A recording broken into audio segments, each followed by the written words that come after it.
আজকের আয়োজনে স্বাগতম। আচ্ছা, হঠাৎ করে প্রিয় খাবারে এমন অরুচি বা ক্ষুধামন্দা কেন দেখা দেয় বলুন তো? সত্যি বলতে হঠাৎ খিদে কমে যাওয়া কিন্তু কোনো সাধারণ বিরক্তি নয়, এটি আসলে শরীরের এক জরুরি সতর্কবার্তা।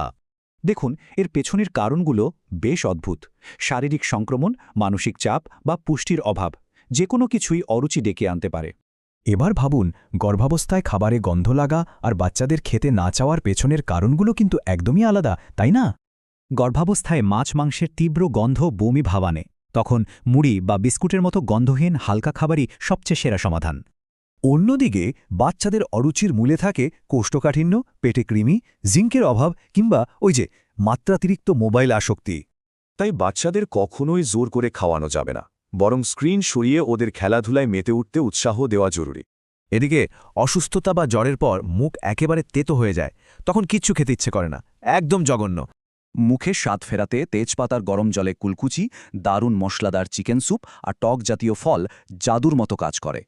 মজার ব্যাপার হলো, প্রাচীন আয়ুর্বেদ বলছে বাত, পিত্ত ও কফের ভারসাম্যহীনতায় আমাদের পাচক অগ্নিকে কমিয়ে এই অরুচি ডেকে আনে। এই ত্রিদোষের প্রভাবে শরীরে অদ্ভুত সব লক্ষণ দেখা দেয়, কখনো দাঁত শিরশির করে, আবার কখনো বা অতিরিক্ত লালা ঝরে।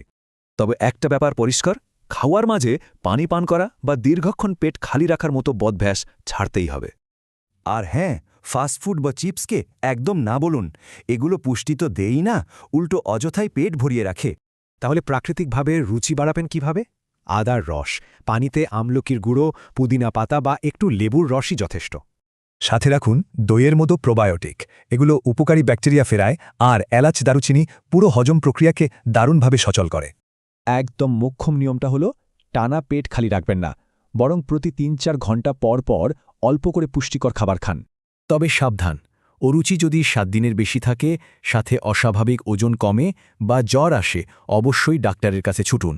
সবশেষে একটা প্রশ্ন থেকেই যায়, এই ক্ষুধামন্দা কি শুধুই সাময়িক ঝামেলা, নাকি শরীরের ভেতরের কোনো গভীর বিপদের আভাস?